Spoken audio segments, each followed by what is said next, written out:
cam4.fr, le plus grand site de webcam live réservé aux adultes. 14h-16h, Brigitte Lahaie, Sud Radio. Bonjour à tous, nous sommes ensemble durant ces 2 heures sur Sud Radio. Hier, nous avons évoqué l'emprise et nous avons notamment parlé de la condition de l'enfant qui est évidemment totalement dépendant de ses parents ou en tout cas des adultes. Or, lorsque un adulte profite de son statut pour abuser sexuellement à un petit, on comprend bien les ravages que cela provoque dans le psychisme et dans le corps. Dans le corps, justement, et avec mon invité Bruno Clavier, j'ai eu envie de revenir sur ce corps qui, lui, n'oublie rien. Parfois, souvent même malheureusement, l'adulte ne se souvient pas vraiment, mais pourtant son corps, lui, ne va pas très bien. On pourrait même dire qu'il va mal. Alors c'est parfois des troubles alimentaires, des maladies ou des tendances destructrices comme la scarification. Et ces signaux sont malheureusement trop souvent ignorés. Pourtant, c'est sans doute des appels à l'aide. En tout cas, pour aller mieux, il est nécessaire de faire une thérapie, bien sûr, c'est-à-dire de parler et surtout d'être écouté. Mais c'est également nécessaire de se réapproprier son corps. Et on va en parler de ce corps avec mon invité Bruno Clavier. Et avec vous, bien sûr, donc n'hésitez pas à nous appeler et vous nous appelez au 0826 300 300. Bruno Clavier, bonjour, merci d'être avec nous durant ces 2 heures. Vous êtes psychanalyste, psychologue, clinicien, vous avez écrit beaucoup d'ouvrages sur l'inceste, notamment L'inceste ne fait pas de bruit. Votre dernier, Devenir un bon ancêtre, c'est aux éditions Payot. Alors aujourd'hui, j'ai eu envie plus particulièrement de parler du corps. Oui. Alors bien sûr, on le sait, nous, le corps n'oublie rien, mais peut-être que ce serait bien de rappeler ça à tous ceux qui nous écoutent. C'est-à-dire qu'en ce qui concerne les violences sexuelles et l'inceste, on peut dire qu'il y a plusieurs traces, plusieurs domaines qui sont concernés. C'est-à-dire, il y a le corps, il y a le psychisme, il y a le cognitif. Mais le corps est un grand marqueur, et d'autant que moins il y a de paroles, plus il y aura du corps. Ça, c'est une espèce de règle. C'est bien pour ça qu'on essaye de mettre de la parole, pour limiter les effets du corps. Et quand il y a une amnésie, par exemple, eh bien c'est le corps qui va tout dire. Et ce qui est compliqué, c'est qu'il ne va pas le dire immédiatement en ce qui concerne les enfants. Et puis qu'il a un langage, évidemment, qui n'est pas toujours compréhensible pour la personne. Et ce langage du corps, c'est pas un langage immédiat chez l'enfant. C'est ça que je veux dire. C'est comme si vous aviez je sais pas, une bombe ou je sais pas quoi, et puis un retardement. Donc ce qui fait qu'on le verra pas tout de suite dans le corps de l'enfant, et ça va se voir plus tard, soit jeune adulte, soit adolescent, soit jeune adulte, soit avec l'âge. Et c'est à ce moment-là qu'il y a des maladies typiques, des affections typiques du corps qui témoignent très souvent de violences sexuelles subies dans l'enfance. Est-ce que il me semble qu'il y a souvent les abus sexuels, on sait que c'est parfois très jeune, même avant 4 ans. Ouais. Et j'ai l'impression qu'il y a une sorte de temps de latence jusqu'au moment de la puberté. C'est-à-dire ce qu'on voit très fréquemment, c'est ça. C'est-à-dire pas d'effets corporels ou même dans les comportements pas réels jusqu'à l'adolescence. Et à l'adolescence, moi je l'explique comme ça, c'est que la sexualité remonte. C'est hormonal, et à ce moment-là, les symptômes arrivent, en particulier les scarifications, l'anorexie, qui est un grand marqueur des violences sexuelles, et il va falloir qu'on puisse le voir, et puis toutes sortes de maladies qu'on observe comme ça, de la thyroïde, des maladies auto-immunes, comme la fibromyalgie par exemple, qui sont des grands marqueurs. Mais il faut qu'il y en ait plusieurs. Quand il y en a plusieurs, on peut se dire, tiens, qu'est-ce qui s'est passé? Pourquoi ce corps parle, Le corps n'oublie rien, et il se met à parler à ce moment-là.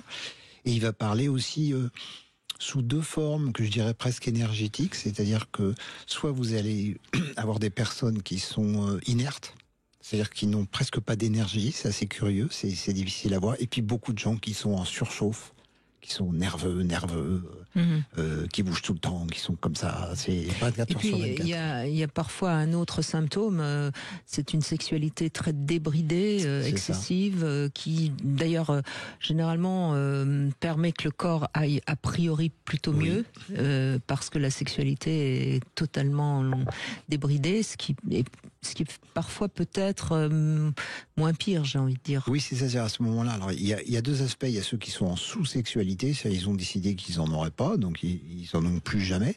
Et puis il y a l'autre versant avec une sursexualité presque compulsive. Et à ce moment-là, ça permet de traiter l'angoisse, puisque tout ça est accompagné d'angoisse de mort dès le départ, quoi. Donc c'est plus il y a de la sexualité, plus ça va atténuer, un peu comme une drogue, un peu comme un médicament qui va atténuer la force, et du coup ça va donner donc de la sursexualité qui est pas forcément heureuse, puisque c'est pas décidé, c'est compulsif. Bien sûr, bien sûr. Encore une fois, chaque être humain fait ce qu'il peut. Oui. Je crois que c'est vraiment important à comprendre. Et ce qu'on dit là, c'est pas du tout pour. Enfin, je veux dire, on explique. Hein, on n'a pas de jugement, évidemment. C'est-à-dire il n'y a pas de jugement, mais moi, je parle des gens qui s'en plaignent. Hein, je parle pas des gens qui s'en plaignent pas, mais ce sont des personnes qui vont avoir une sursexualité qui s'en plaignent. Qui se disent, mais qu'est-ce que je fais ? Ça ne me satisfait pas vraiment. Alors, ils s'en rendent peut-être pas compte tout de suite sur le moment, mais à un moment donné, oui, en effet, c'était pas la sexualité qu'ils auraient eue s'il n'y avait pas eu les abus auparavant. Oui, c'est ça. Alors, on va évidemment écouter différents témoignages et puis on verra bien ce que chacun a envie de nous dire. Ce qui est important, c'est qu'évidemment suivre une thérapie avec quelqu'un qui est capable et qui est formé, hein, c'est préférable, parce que c'est pas j'ai envie de dire, tout le monde n'est pas apte à aider quelqu'un qui a subi des abus. Je pense, oui. Et puis je pense qu'il y a un déficit. Hein. Moi-même, j'ai fait la fac. Je pense qu'il y a un déficit actuel de formation par rapport à ça. Je le regrette, et du coup ça fait que moi par exemple je reçois des mails tous les jours de personnes qui me demandent est-ce que vous connaissez un thérapeute qui sait traiter ça, donc ça veut bien dire qu'il y a un déficit, sinon on me demanderait pas. Bien sûr. C'est-à-dire qu'un psychologue, on va dire de base, a priori n'est pas formé pour ça. Et qu'est-ce qui manque justement, en quoi il est pas fort, enfin je veux dire, qu'est-ce qui lui manque, la compréhension de ce que c'est Oui, un peu tout, c'est-à-dire d'abord quelque chose de très clinique, c'est-à-dire là je parlais par exemple des signes, il faut qu'on apprenne, il faut que même les psys, donc les généralistes encore plus. Les généralistes, eux, ils sont au premier poste, toujours. C'est toujours à eux que l'on s'adresse en premier. En général, le trajet, c'est généraliste, psychiatre et psychologue. Enfin, c'est souvent ça. Bon. Et les deux premières catégories sont pas trop averties. Il faut au moins que la troisième le soit, mais les troisièmes non plus. Alors, ça fait, j'ai un exemple. Nous avons fait une émission ensemble il y a un mois, et puis c'est quelqu'un qui est venu à une de mes conférences qui m'a dit que après l'émission, elle a eu une soirée très compliquée et la mémoire lui est revenue après l'émission. Juste, elle me dit ça, puis elle me dit mais j'ai 20 ans de thérapie, je l'ai jamais vu en thérapie, et puis j'écoute l'émission et puis tout d'un coup la mémoire me revient. Donc c'est étrange. Hein, et ça veut dire que... Oui, ça veut dire que sa psychologue ou son psychologue, le psychiatre malgré les mots du corps, n'a pas pu imaginer qu'il y avait eu un abus. Et c'était en rapport avec le corps, puisque j'avais énoncé, comme j'ai fait aujourd'hui, exactement la même chose, la fibromyalgie et tout ça, et elle avait 4 marqueurs. Elle avait un problème de thyroïde, et ça lui a fait un choc, et puis à partir de ce moment-là, la mémoire lui est revenue, elle était amnésique. Et donc, elle nous a remerciés, vous et moi. Eh ben, écoutez, tant mieux si on peut faire quelque chose. C'est déjà ça, oui. C'est déjà ça, mais c'est vrai que ça me paraît assez étonnant, parce que c'est quand même assez... Enfin, on en parle quand même souvent, non Non, parce qu'il y a un déficit qui vient de la société elle-même. C'est-à-dire que la parole sur l'inceste et les violences sexuelles commises aux enfants est récente. Donc, les thérapies n'ont pas été adaptées pour ça, puisque c'est récent. Enfin, c'est-à-dire on en parle réellement depuis MeToo. J'espère qu'aujourd'hui, dans les études que font les futurs psychologues cliniciens, on leur en parle. J'espère, mais de ce que je sais, non, je suis pas sûr du tout. Ça paraît, c'est un sujet annexe, alors que pour moi, je pense que ça doit. Quand on connaît les chiffres, quand on connaît les chiffres du nombre d'hommes et de femmes abusés, ça devrait évidemment faire partie des études. Bon, j'ai une amie qui fait des études de psychologie clinicienne, je lui poserai la question. Il faut lui poser, moi je suis un peu au courant, franchement, c'est annexe. Hein. Et c'est pas quelque chose qu'on peut prendre en option, c'est pas un UV d'option. Hein. On va pas prendre option violence sexuelle ou option je sais pas quoi. Ça doit être le tronc commun. C'est ça que je veux dire. Bon, en tout cas, on va essayer, comme toujours avec vous, Bruno Clavier, de donner le plus d'informations possible grâce, encore une fois, je le dis, à vos témoignages. Hein, c'est vous qui faites l'émission. Donc on vous attend sur Sud Radio. Sud Radio. Sud Radio. Parlons vrai. Parlons vrai. Sud Radio. Parlons vrai. 14h-16h, Brigitte Lahaie, Sud Radio. C'est en compagnie de Bruno Clavier que l'on parle du corps. Et on va commencer avec Sabrina. Merci Sabrina d'être avec nous. Bonjour. Bonjour Brigitte et bonjour Bruno. Bonjour. Donc voilà, je voulais vous remercier déjà d'aborder ce sujet parce que du coup je m'interroge beaucoup et j'espère que vous allez pouvoir m'amener quelques éclaircissements.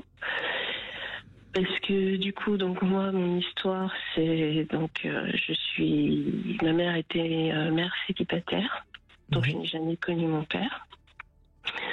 Elle a été rejetée par sa famille quand la grossesse s'est sue. Donc elle a dû quitter la maison et après sa famille l'a accueillie de nouveau. Et j'ai grandi un peu dans ce contexte d'enfants illégitimes, nés hors mariage, avec tout autour de moi des familles une famille qui était constituée d'un papa et d'une maman, et moi donc pas de papa. Et donc dans ce cadre-là, j'ai l'impression que ça a donné une légitimité à me faire abuser par mes trois oncles et subir des traitements, des châtiments corporels assez particuliers. Voilà. Et donc du coup, depuis, je suis maman, mariée, mais un rapport avec mon corps qui est quand même assez compliqué. Du fait que il y a ce corps, je le traîne, on va dire, plus ou moins, avec le côté pratique qu'il a, le côté fonctionnel pour pouvoir vivre dans la vie de tous les jours et qui est pratique pour moi et pour les autres. Mais ressentir du plaisir, ne serait-ce que dans les relations sexuelles, ou du plaisir de prendre mes enfants dans mes bras, je n'y arrive pas. Je n'y arrive pas. Donc, j'ai énormément de mal. Comment on veut dire, je n'ai jamais, très rarement éprouvé du plaisir dans les relations sexuelles. Clairement, avoir un orgasme. Et c'est lourd, quoi. C'est lourd parce que même au niveau de ma relation avec mon mari, qui lui est vraiment très en demande affective, et ils sont pleins que Bien sûr, mais vous acceptez qu'il ait de la tendresse, par exemple, avec vous, ou ça aussi c'est compliqué? Non, c'est compliqué, c'est très compliqué. Et c'est compliqué avec vos enfants aussi, visiblement. C'est compliqué, alors surtout avec mon aîné, qui elle aussi est une fille qui demande beaucoup d'affection, qui veut toujours des bisous de sa maman. Et qui est toujours en demande, ça me fatigue. Le second, il a compris que sa maman n'était pas très, câline, oui. Voilà, câline, donc il fait avec, pour de temps en temps il vient, et puis voilà. Mais vous avez souvenir si vous avez eu des câlins avec votre maman, justement? Vous savez pas trop.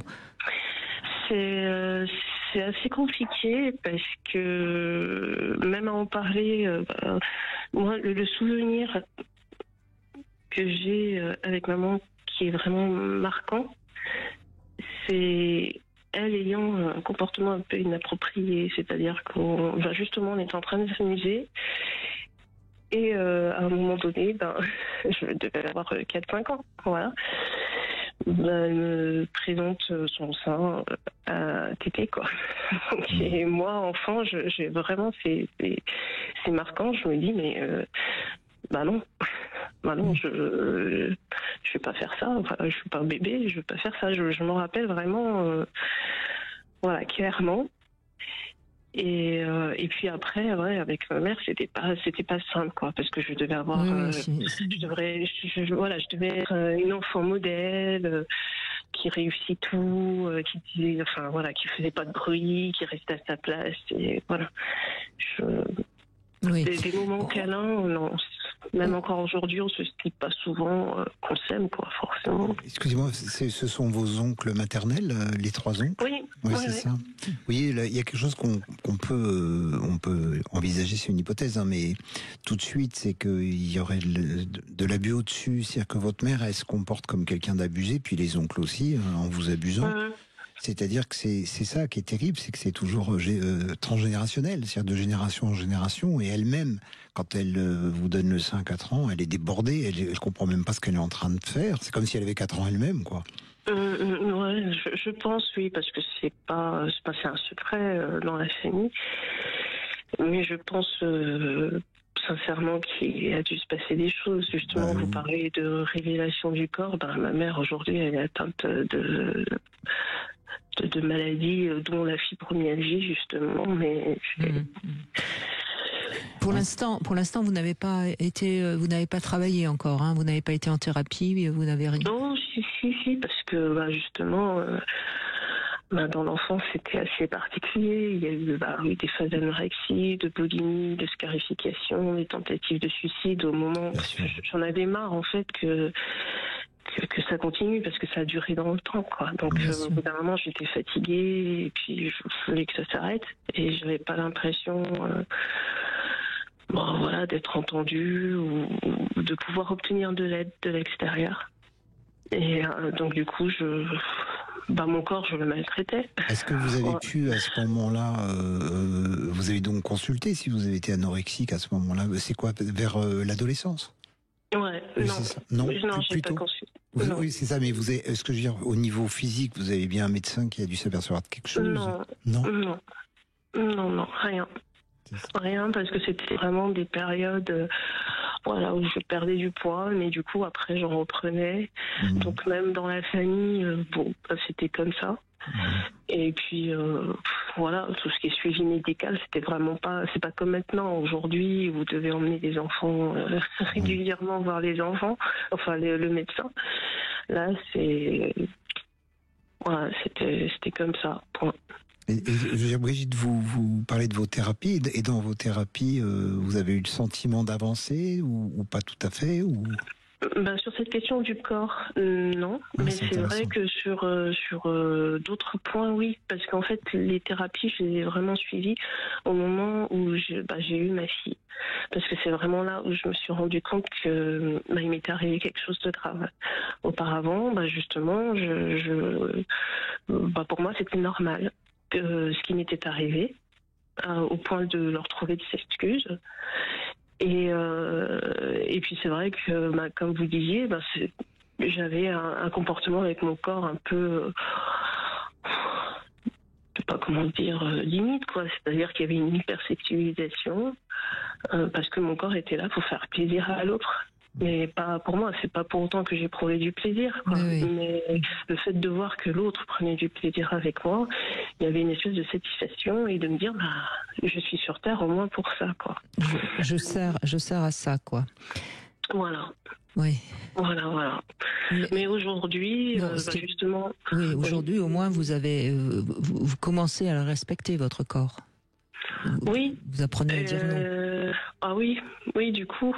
Mais au point que j'ai l'impression de dire non pour toutes les années où je l'ai pas dit, quoi. Donc c'est-à-dire que ça va se dire, je vais le dire pour mon époux quand il va avoir des démonstrations affectueuses, non. Je suis jamais prête, j'ai jamais envie, quoi. Vous arrivez à lui expliquer? Vous arrivez à lui dire un peu tout ce qui se passe pour vous? Est-ce qu'il l'entend ou il n'entend pas? J'ai pu lui expliquer, et il va l'entendre, mais il va me dire que il n'a pas à payer pour les autres, quoi. Ah oui. Ce que j'entends comme ça. Voilà. Il n'a pas à payer pour l'erreur des autres, qu'il m'aime, qu'il a envie de moi, et qu'il n'a pas à être puni pour ça. alors que j'ai pas la sensation que je le punis, j'ai plus l'impression que je m'écoute.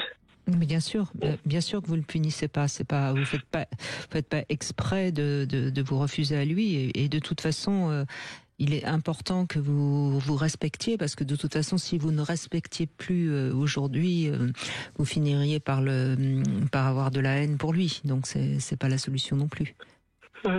Il faut absolument pour l'instant que vous puissiez vous réapproprier votre corps, hein, comme je le disais, et c'est compliqué parce qu'il y a du retard, hein, comme on dit. Excusez-moi, vous n'avez fait que des thérapies par la parole ou vous avez fait d'autres types de thérapies? J'ai fait, parce que j'ai dû être hospitalisée à un moment donné, un peu d'art-thérapie. D'accord.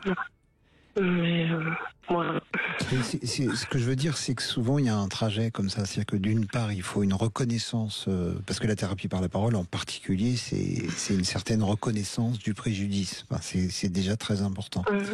Mais ensuite, souvent, il y a le côté émotionnel qui peut ne pas être traité dans les thérapies par la parole, puisque on se met dans une position défensive, c'est-à-dire on est capable d'ailleurs de parler de tout ça sans émotion. Bon, c'est pour ça que c'est très intéressant après qu'il y ait des thérapies un peu plus émotionnelles, et puis ensuite aussi intégrer des thérapies corporelles. C'est-à-dire, je crois que c'est un tout.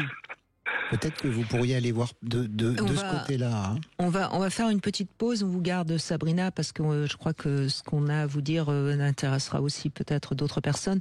Donc restez avec nous et on va revenir justement sur la suite de ce que vous pouvez faire pour aller mieux. À tout de suite. Aujourd'hui, avec Bruno Clavier, nous parlons des abus sexuels et des symptômes que le corps peut manifester. Vous pouvez apporter votre témoignage au 0826 300 300. 14h-16h, Brigitte Lahaie, Sud Radio. 14h-16h, Brigitte Lahaie, Sud Radio. Bruno Clavier est avec nous et vous êtes psychologue clinicien, auteur de nombreux livres. Le dernier, Devenir un bon ancêtre, aux éditions Payot. Sabrina est avec nous. Merci Sabrina. Votre témoignage correspond exactement au sujet du jour. On voit à quel point vous êtes loin de votre corps, à quel point vous êtes lasse justement de ce corps qui ne vous permet pas de vivre. Parce qu'au fond, le plaisir, c'est le corps qui nous l'apporte. C'est le plaisir de manger, le plaisir de prendre le rayon de soleil, le plaisir de faire l'amour évidemment. Et on entend bien à quel point c'est compliqué pour vous tout ça. Oui, du coup, c'est vrai que pendant la pause, ça m'a fait rire quand j'ai entendu Bruno dire qu'il fallait peut-être éventuellement se diriger vers une thérapie avec le corps. Et là, je me suis dit, mais j'ai trouvé ça tellement incongru en me disant, mais j'arrive déjà pas à me faire masser. Non, justement, que je vais bien pouvoir faire, excusez-moi, j'avais pas exactement dit ça. J'ai dit d'abord une thérapie émotionnelle. Oui. C'est-à-dire que c'est une sorte de passage pour ensuite aller au corps. Ce que je voulais dire, c'est que quand on fait des thérapies par la parole, c'est extrêmement bien et tout, mais ça reste un peu dans la tête. Et le cœur, lui, et puis je pense que ça va vous parler, quand on est abusé comme ça, on est coupé souvent entre son cœur et sa tête. Donc ce qu'il faut, c'est arriver à retrouver déjà de l'émotionnel, ce qui n'est pas du tout simple. Et il y a des techniques pour ça, pour ce qu'on appelle traiter l'émotionnel. Et ensuite, ça peut aller sur après des thérapies ou plus corporelles, mais il faut passer par le cœur, je dirais, avant. Par l'émotion. Oui, je suis preneuse, parce que c'est vrai que sur le coup, j'étais un peu perdue en me disant, mais je vais pas pouvoir y arriver. Non, aller directement au corps, ça va pas. Non, c'est pas ça que j'avais dit. Et donc, dans les thérapies, ce qu'on appelle émotionnelles, c'est-à-dire, alors vous avez, des fois, il faut faire attention, ça peut être un peu violent, mais vous avez des techniques comme le MDR. Moi, j'en ai mis une au point qui s'appelle le TABC, que j'ai fait un peu plus douce pour justement dans le cadre des violences sexuelles, mais de façon à retraiter l'émotionnel qui s'attache à tous les traumatismes et qui sinon reste bloqué à l'intérieur et du coup bloque le corps. Et ça, il faut que vous puissiez vous mettre à la recherche de ça, ce que je vous conseillerais. Oui. C'est vrai que j'avais déjà entendu une émission dont vous en parliez. J'avais fait la recherche d'une thérapeute, j'avais commencé, mais du coup je me suis arrêtée parce que c'est vrai que j'avais d'autres projets à mettre en œuvre et je voulais mettre toutes mes ressources dans ce projet. Et oui, effectivement, il faudrait probablement que je recommence parce que ça m'avait fait beaucoup de bien, quoi. Voilà. Ça m'a fait beaucoup de bien. Donc, vous êtes venu chercher vous-même ce que vous saviez déjà. Oui, non, mais c'est vrai que j'ai mis de côté, j'ai mis de côté tous les soins parce que ça demande quand même une certaine énergie, quoi. Et cette énergie-là, il fallait que je la mette ailleurs. Oui, bien sûr, et c'est vrai que lorsque on doit travailler sur soi, il faut avoir du temps pour justement digérer ce qu'on va faire, ce qu'on va intégrer, et c'est important qu'il faut. Et c'est vrai qu'il y a un temps pour tout, et il y a pas d'urgence, de toute façon, mais il faut le faire parce que vous allez tout doucement vous retrouver en quelque sorte. Ouais. Vous avez visiblement quand même assez bien compris tout ce que vous avez traversé. Oui, avec le temps, oui. Vous n'avez pas, je veux dire, il vous a manqué l'amour maternel, il vous a manqué la reconnaissance du père, et puis ensuite, il y a tous ces abus. Donc c'est normal que ce soit compliqué parce que vos fondations, elles sont pas très solides. Oui, et puis je m'en suis aperçue très tardivement, donc c'est vrai que je commence ma vie, je sais pas, je l'ai commencé à quel âge, 32, 33 ans, quand j'ai eu ma fille, quoi. Voilà, quand je me suis vraiment aperçue de ce qui m'était arrivé, c'est là où j'ai vraiment... Mais Sabrina, soyez confiante. Par moment, quand vous avez l'impression que vous êtes lasse et que vous n'en pouvez plus, regardez derrière vous, d'où vous venez et où vous êtes. Vous avez déjà avancé. Donc faites-vous confiance. Oui. J'essaye, je fais de mon mieux. Et puis peut-être, je vous dirais aussi, ça peut être un moteur dans ces cas-là, c'est de penser à ses enfants, de se dire... je peux au moins essayer d'aller de mieux en mieux pour mes enfants même, parce qu'ils ont besoin d'avoir une bonne maman qui va bien, quoi. Oui, c'est sûr. Ça peut motiver. Des fois, les personnes abusées, elles s'aiment tellement pas qu'elles s'en fichent un peu d'elles-mêmes. Elles se disent, tant pis, c'est comme ça. Mais quand on a des enfants, on se dit, je vais le faire pour eux parce qu'ils méritent que j'aille mieux, quoi. C'est quelque chose qu'on peut faire. Oui. J'y pense énormément. C'est vrai que ma fille, j'essaie quand même de la prendre dans mes bras, quoi, pour lui montrer que je l'aime, parce que je sais que c'est des choses que j'ai pas eu étant enfant, quoi. Bien sûr, vous avez. Et quand vous la prenez dans vos bras et que vous lui dites que vous l'aimez, essayez d'observer qu'est-ce qui se passe dans votre corps, ce que vous ressentez. Parce que ça va vous permettre déjà d'être un petit peu plus en accord avec votre corps. Parce que votre corps, il ressent des choses. Ce qui est difficile, c'est que c'est un peu coupé entre votre tête et votre corps. Donc ce que ressent votre corps, c'est un peu compliqué pour vous de l'analyser. Mais faites un petit peu de temps en temps ce travail. Ça sera pas facile, ça sera peut-être parfois même douloureux, mais ça peut vous aider aussi à vous réapproprier votre corps. C'est quand même terrible, parce que c'est assez dichotomique, quoi, parce que c'est entre la chaleur et la crispation. Oui. Donc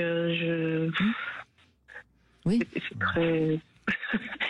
Voilà, je vous redis ce que je vous disais tout à l'heure. Je pense vraiment que si vous pouvez recontacter l'émotionnel, ça va faire un pont avec votre corps. C'est-à-dire déjà qu'est-ce qui se passe dans votre cœur, et vous avez des personnes comme vous qui, par exemple, n'ont jamais pleuré.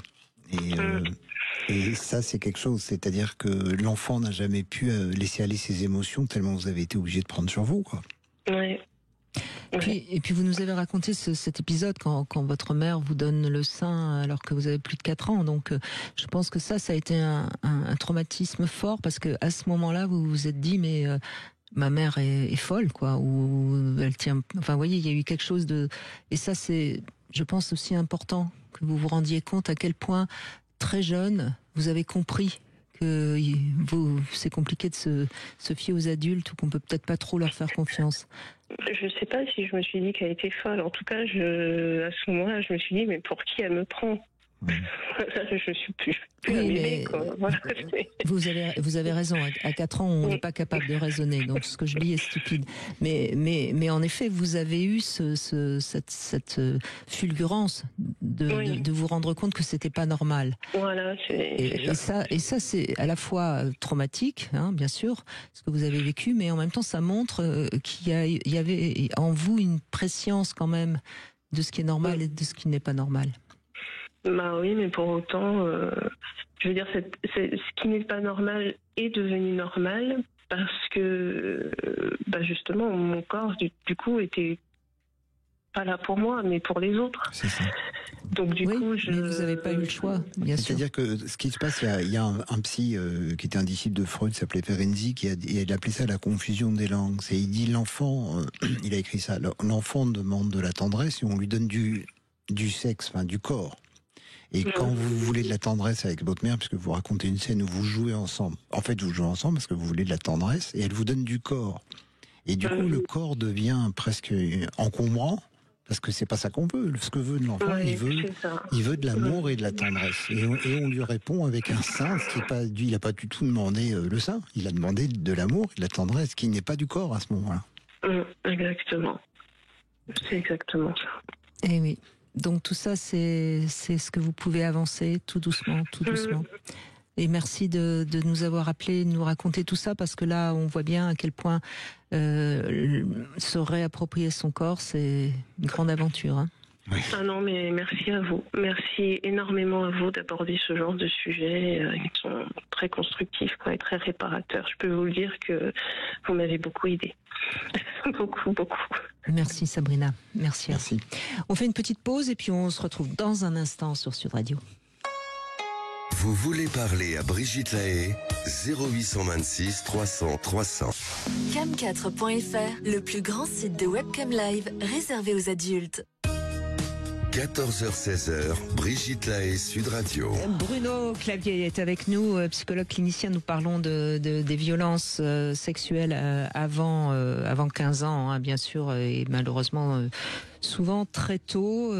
Et on va donner la parole maintenant à Aurélie qui nous rejoint. Bonjour Aurélie. Bonjour Brigitte et bonjour Bruno. Bonjour. Merci d'être avec nous Aurélie. Eh bien, merci à vous et puis bonjour à Sabrina aussi qui a parlé juste avant, j'ai écouté attentivement. Et j'imagine qu'il y a des choses qui ont fait écho dans son témoignage.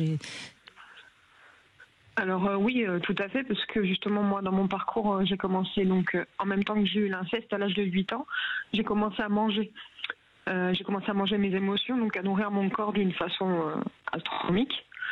Et pour pas que justement j'ai à devoir montrer mes émotions, j'ai mangé jusqu'à l'âge de plus de 18 ans, parce que j'ai pesé jusqu'à 237 kilos.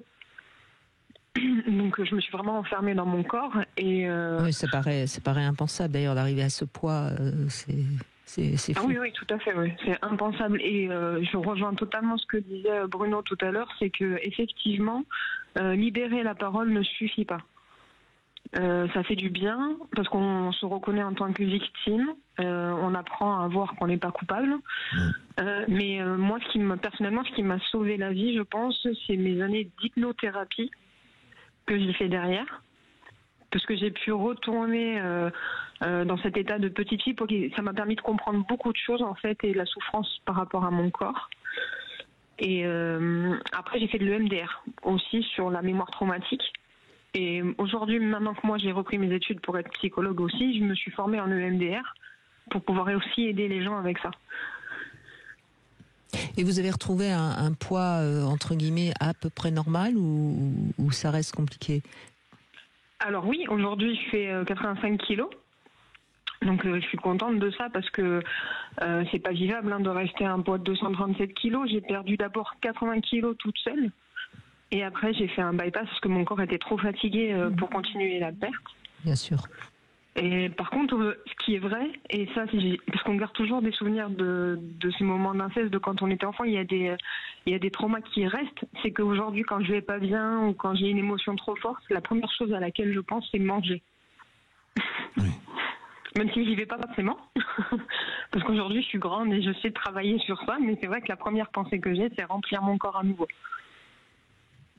Oui, c'est ça. C'est-à-dire que il y a pas eu, j'ai pas lu vraiment d'études là-dessus, et pourtant ça me paraît tellement à peu près évident. C'est que quand il y a de l'inceste comme ça sur un enfant, il y a tellement d'angoisse de mort que c'est comme si l'enfant allait se dissoudre. Donc à ce moment-là, c'est l'angoisse qui fait qu'il faut absolument manger comme s'il fallait rester sur Terre de cette façon-là. Enfin, je sais pas si ça vous parle.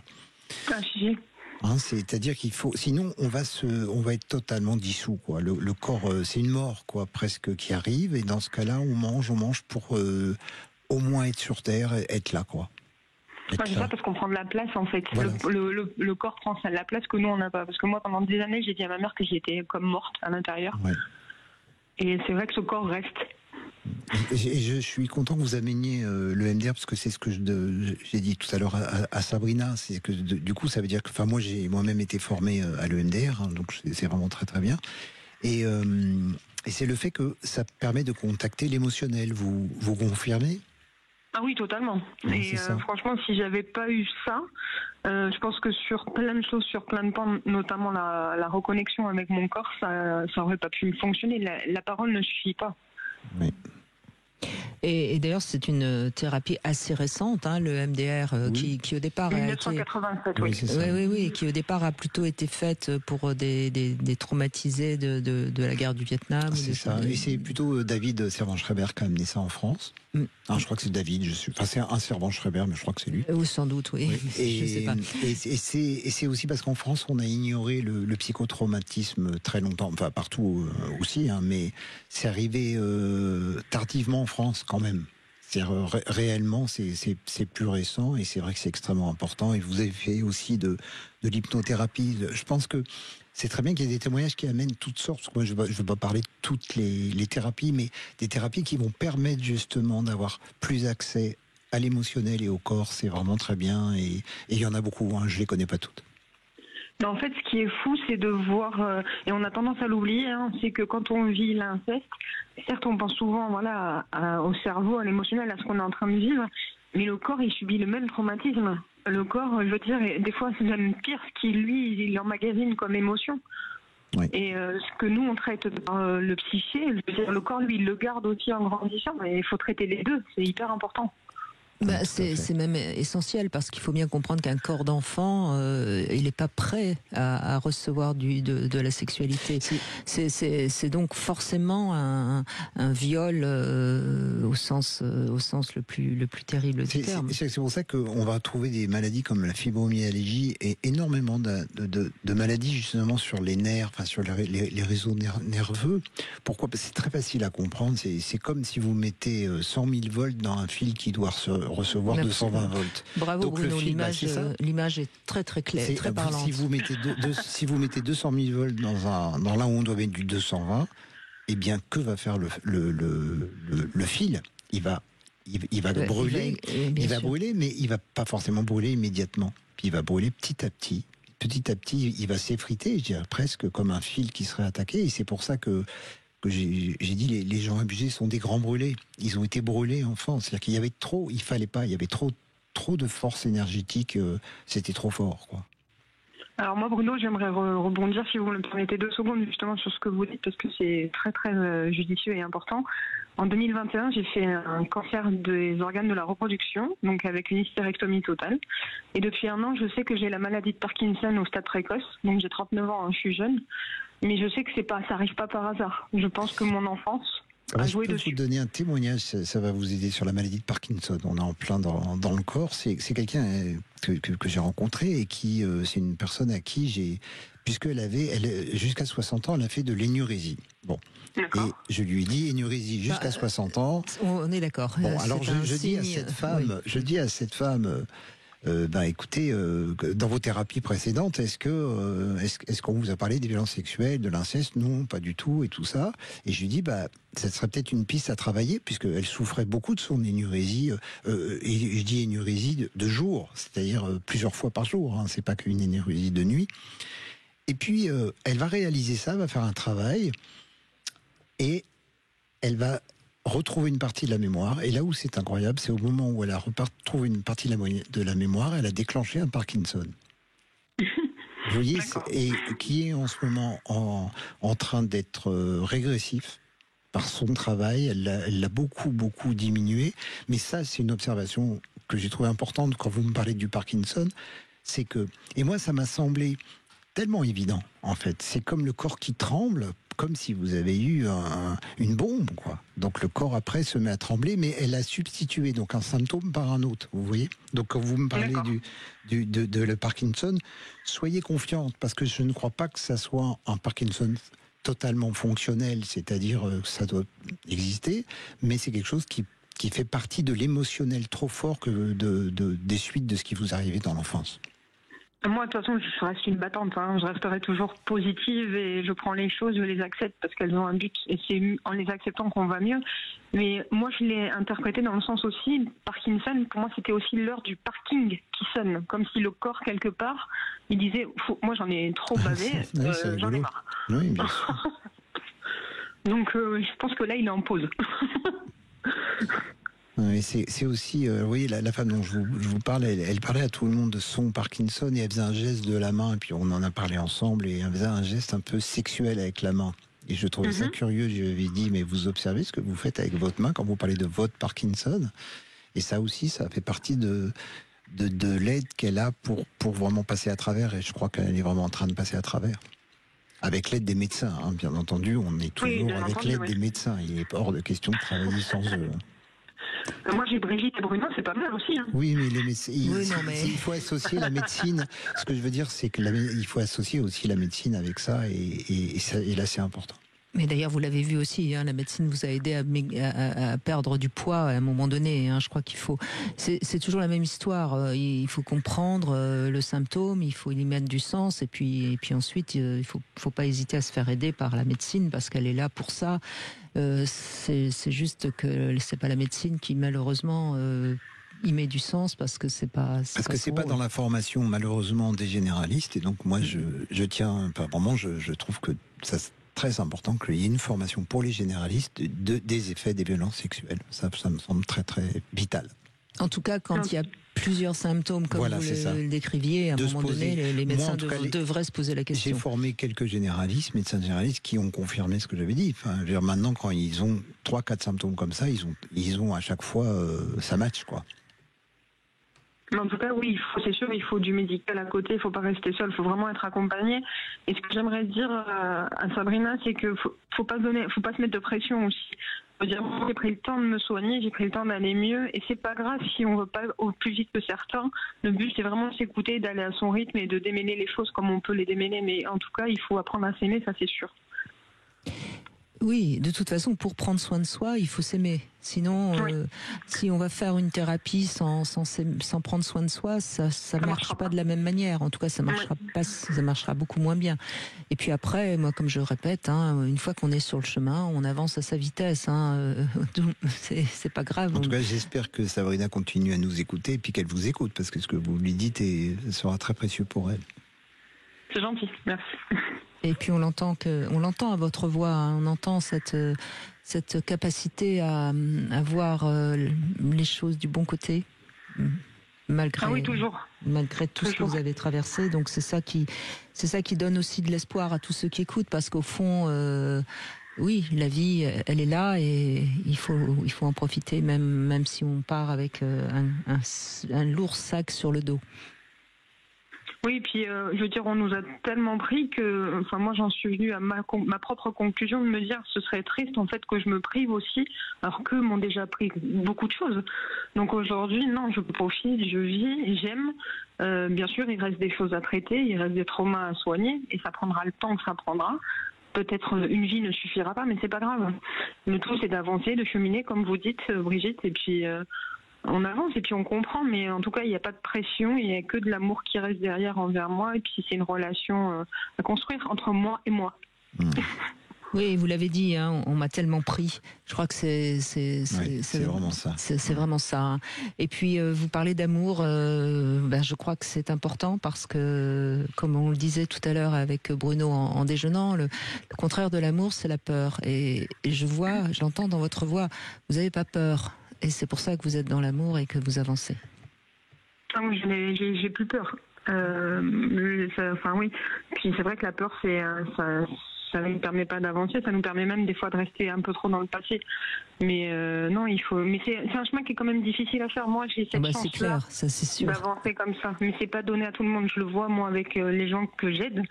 J'ai quand même de la chance d'avoir cette façon de voir les choses. Mais j'espère que Sabrina, en tout cas, trouvera la paix en elle-même pour avancer encore avec ses enfants. Oui, chacun fait ce qu'il peut. J'ai une petite phrase par rapport à l'amour. C'est une phrase que j'ai découverte quand j'étais jeune. Et c'était, j'aimais bien aimer cette phrase, l'amour n'a pas d'erreur, toutes les erreurs sont manque d'amour. Oui, c'est magnifique. Très joli, ouais. J'ai toujours aimé cette phrase-là. Oui, c'est très juste en plus. Eh ben oui, c'est imparable. C'est totalement imparable, absolument. Eh bien, écoutez, merci Aurélie de ce témoignage qui est dur évidemment, mais qui est quand même très très positif et bravo pour cette voix qui est pleine de soleil. Merci Aurélie. On va continuer bien sûr dans cette deuxième heure. J'avais vraiment envie de parler du corps aujourd'hui et je trouve que on a déjà en une heure, si je puis dire, éclairé bien les choses. Mais parce que je pense en plus que, alors malgré les comportements ou le psychisme qui donne des alertes, le corps est celui qui alerte le plus.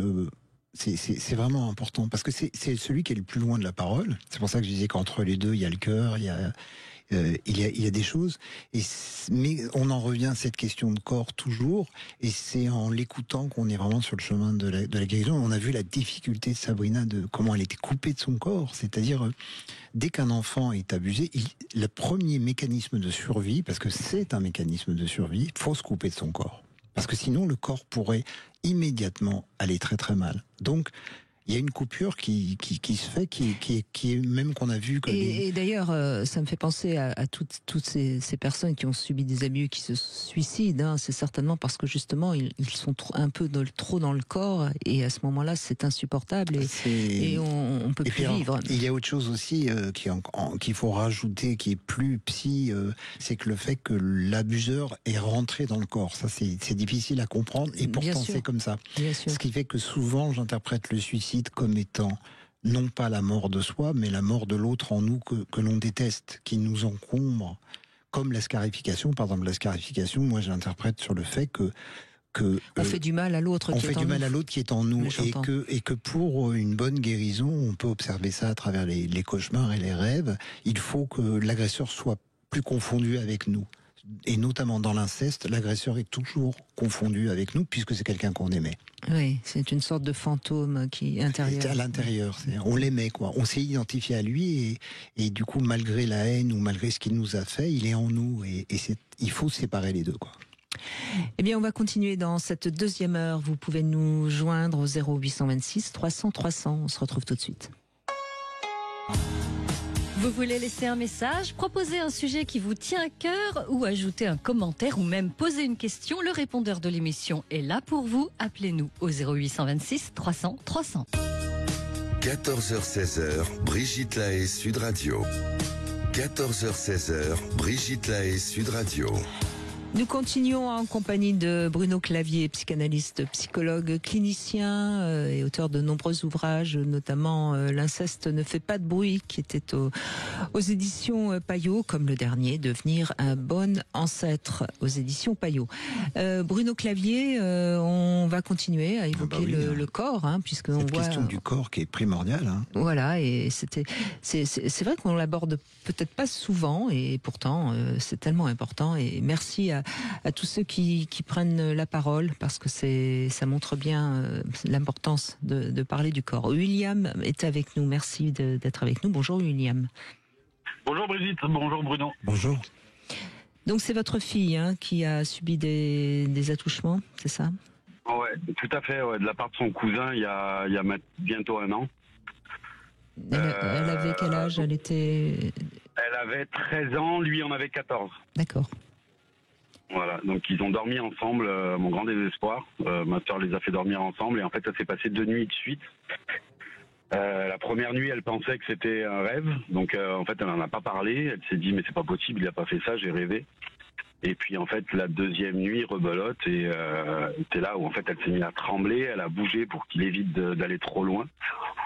Et voilà, et puis en fait elle en a parlé à ses copines une semaine après et puis c'est venu à nos oreilles dans la foulée. Donc on a porté plainte, il y a eu tout un suivi psy pour ma fille.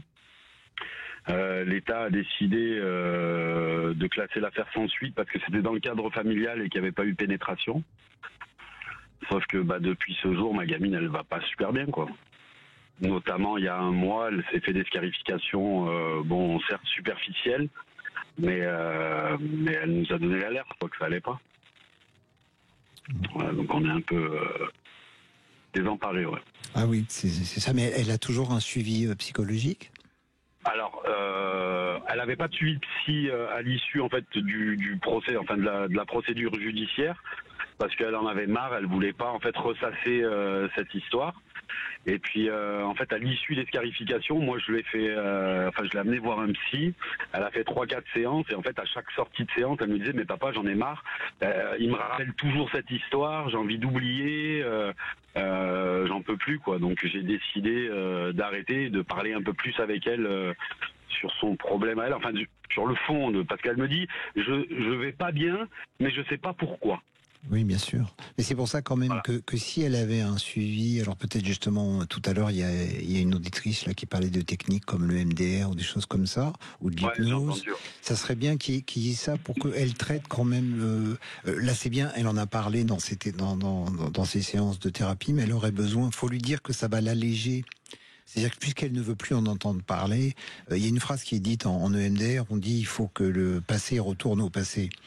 Donc pour l'instant, son passé est encore présent. Donc il faut lui dire que pour l'alléger, ça serait qu'elle pourrait faire cet effort d'aller voir dans ce genre de thérapie. Oui, parce que là, moi, ce que j'ai un peu l'impression, William, c'est qu'elle est tombée sur un psy qui peut-être fait parler, mais qui n'a peut-être pas tout à fait la connaissance de ce genre de traumatisme.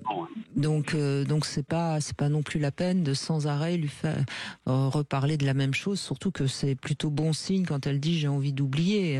En même temps, oublier, oui. Enfin, en tout cas, elle a envie d'aller de l'avant quelque part. Moi, je trouve que c'est plutôt. Et c'est un traumatisme récent, c'est-à-dire c'est pour ça qu'on dit par exemple. En EMDR, on appelle ça des traumatismes récents. Vous voyez, quand il y a des attentats, il faut pas forcément, au début, parler à un psy. C'est très bien de parler à un psy, mais il faut retraiter ce qu'on appelle retraiter l'émotionnel. C'est-à-dire que là, elle a de l'émotionnel qui est encore trop fort, quoi. Et il faudrait qu'elle puisse le retraiter. Il faudrait qu'elle arrive à entendre ça, mais c'est pas simple avec les ados. Non.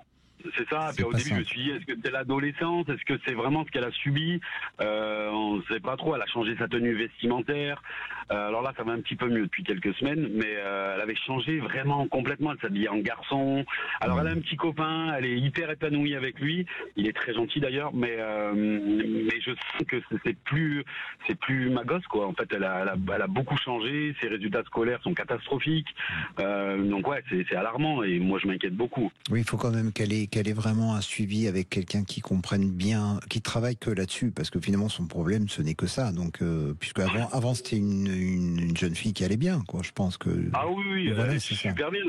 Et même là, finalement, quand moi je parle beaucoup avec, et c'est vrai qu'elle est joyeuse, elle est rigolote, elle se sent bien, mais il y a des fois, il y a des bads, hein, et puis d'un coup ça va plus, et puis c'est là où elle s'est scarifiée. Moi, j'ai rien vu. Ah oui, mais si elle se scarifie, là, il faut vraiment être très. Enfin, moi, j'insiste, il faut pas laisser ça comme ça.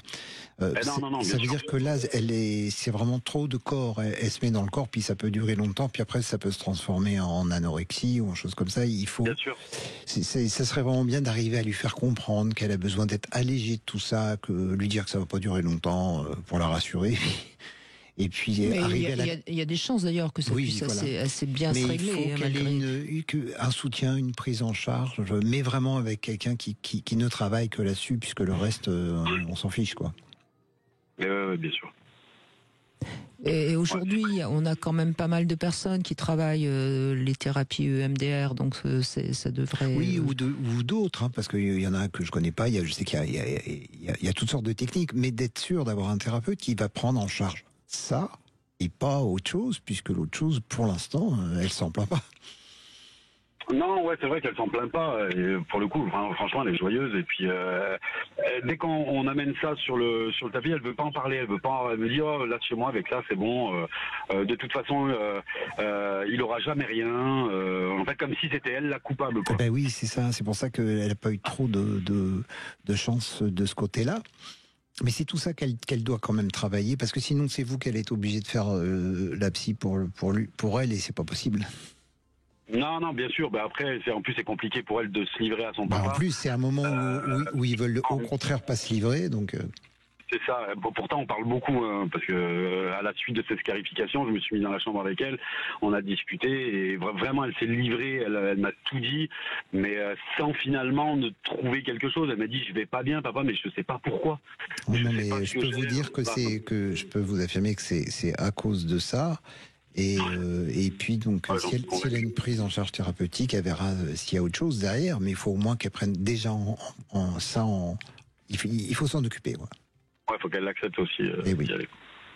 Faut lui pointer, hein, les scarifications, c'est trop. Elle a été trop loin. Faut quand même, avec les ados, faut quand même un peu les mettre le nez devant, quoi. Faut lui dire, t'as été trop loin là, c'est pas possible. C'est ce qui s'est passé, parce qu'elle me dit, pourquoi tu me parles pas? Je lui dis, tant que tu me diras pas ce qui va pas, moi, ces scarifications, pour moi, c'est pas normal. En fait, j'ai peur qu'elle se foute en l'air, la gamine. Donc, je lui ai dit, moi, je veux savoir ce qu'il y a. Donc, tu veux pas parler à un psy, c'est une chose, mais tu en parles à ton papa. Je lui ai dit, on a suffisamment d'affinité, on s'entend tellement bien. Je lui ai dit, moi, j'ai besoin de savoir pourquoi ma fille ne va pas bien. Et de là, en fait, elle a été incapable de me dire pourquoi. Et de là, j'ai dit, je vais aller lui faire voir quelqu'un. Et bon, c'était peut-être pas la bonne personne, mais... Et puis dans ce cas-là, je vous conseillerais peut-être une thérapeute femme pour qu'elle puisse se livrer un peu mieux, quoi. Ça serait, je sais pas si c'était une femme, mais c'était une femme, oui. C'est une femme aussi, mais quelqu'un qui puisse, puisse avoir confiance, qu'elle installe une relation de confiance, et là, ça s'appelle une prise en charge et ça devrait aller. Mais il faut trouver la bonne personne. C'est à vous de chercher. Il y a à reculons, quoi. C'est vraiment. Oui. Pas envie. Puis il faut quelqu'un qui sache faire. Vous avez malheureusement, dans tous les métiers c'est pareil, mais vous avez des psys comme ça qui parlent pas, par exemple. Des fois, les ados sont capables d'aller en séance et de dire pas un mot. Alors du coup, si le psy dit rien, ça va pas le faire. Donc ce qu'il faut, c'est quelqu'un qui parle, qui la fasse parler, qui la prenne en charge, qui soit douce, tout ça. Faut trouver. Mais je pense qu'on peut vous faire confiance, William. Merci de... je ferai tout pour. J'imagine bien. Merci en tout cas, et attention, hein, ça veut pas dire que tous les ados qui font des scarifications ont été abusés, hein, mais... moi j'ai tendance à être... moi alors là, je vais affirmer qu'il faut tout de suite aller faire une enquête par rapport à ça. D'accord, mais en tout cas... il faut au moins pas laisser comme ça. Non, mais qu'il faille pas laisser comme ça, je suis bien d'accord, mais c'est encore une fois un symptôme, un signe. Mais je sais pas expérience, vous avez chez les ados soit les scarifications par contamination, c'est-à-dire des copines le font, donc je le fais. Mais s'il n'y a pas de copines qui le font, si c'est de façon isolée comme ça, il faut quand même faire une petite enquête. C'est mieux. Allez, on fait une petite pause et on se retrouve dans un instant. 14h-16h, Brigitte Lahaie, Sud Radio. 14h-16h, Brigitte Lahaie, Sud Radio. Nous continuons à évoquer les dégâts sur le corps, dans le corps, après des abus durant l'enfance. Et on est avec Bruno Clavier aujourd'hui, que vous êtes un peu notre spécialiste des abus sexuels, et vous formez des gens. Hein, oui, j'essaie de plus en plus de former des Comment si on a envie d'être formé, on s'adresse, vous avez un site? Oui, sur Internet, les gens me trouveront. Sur Internet. Je cherche même pas à faire de la publicité pour ça. Mais voilà, si jamais j'ai des psys qui viennent dans mes formations, des choses comme ça, parce que c'est pas quelque chose qui est tellement enseigné. C'est pas enseigné dans les facs, quoi. J'ai donné pendant plusieurs années des cours à la fac, dans une fac privée de psychologie, et j'étais le seul à le faire. Donc ça veut dire que c'est pas très très fait en ce moment, quoi. En tout cas. Eh bien, raison de plus pour qu'on aille se former auprès de vous. Si ça intéresse certaines personnes qui nous écoutent, vous allez retrouver Bruno Clavier sur Internet. Isabelle, bonjour. Bonjour Brigitte, bonjour Bruno, bonjour. Et puis merci. Moi, les deux axes qui m'ont apporté, alors j'ai des victimes d'inceste à partir de 9 ans par mon père. J'ai attaqué une psychothérapie il y a 10 ans, que je continue. Et en fait, je l'ai associée au mandala, qui sont des dessins centrés, donc par l'intermédiaire du CIDFF. Donc ça m'a beaucoup aidé. Et puis j'ai fait aussi de l'EMDR. Donc là, j'ai traité l'inceste, c'est fini. Et là, je voulais rebondir sur ce que disait William par rapport à sa fille. Sans blâmer les professionnels de la santé, ils sont pas formés, ils sont pas au courant. Moi, en fait, j'ai découvert par l'association Face à l'inceste qu'il y avait possibilité d'une reconnaissance par le biais de la CPAS, la Sécurité sociale. Donc, j'ai imprimé le formulaire, je l'ai amené à mon médecin qui ne connaissait pas du tout. Donc, on a rempli le protocole et j'ai eu pour la première fois une reconnaissance de la société. Même si cette reconnaissance ne m'apporte rien, parce que les psychologues ne fonctionnent pas particulièrement avec les remboursements sécurité sociale, parce qu'ils trouvent ça dérisoire, quelques séances d'une demi-heure, n'empêche que c'est quand même une reconnaissance. Parce que du côté de la justice, effectivement, mon dossier, moi, a été classé sans suite. D'accord, vous donnez cette information, William est sans doute encore à l'écoute. Donc vous avez, on l'entend, toujours de nombreuses années de thérapie. Tout à fait. Par contre, je m'excuse parce que j'ai fait pas mal de MDR. Vous dites c'est fini, je vous en... Comment dire ? Soyez prudente. Parce que moi-même, ayant été incesté, c'est quelque chose que je peux parler... en ma propre personne, et c'est peut-être des fois une difficulté avec le MDR, c'est que comme ils ont des protocoles où vous avez dû faire ça, on appelle ça le Sud, on arrive à 0, donc on pense que, c'est-à-dire que un inceste a beaucoup d'impact, c'est comme une bombe à fragmentation, et il y a toujours des morceaux, si vous voulez, c'est comme si vous aviez une bombe et puis avec des morceaux qui viennent dans votre corps. On parle du corps justement aujourd'hui. Et puis il faut se méfier, il y a toujours des morceaux qui restent. Donc je vous dis juste ça, faut être prudent avec le fait que c'est fini. C'est tellement énorme cette chose-là que disons que vous avez fait un gros travail.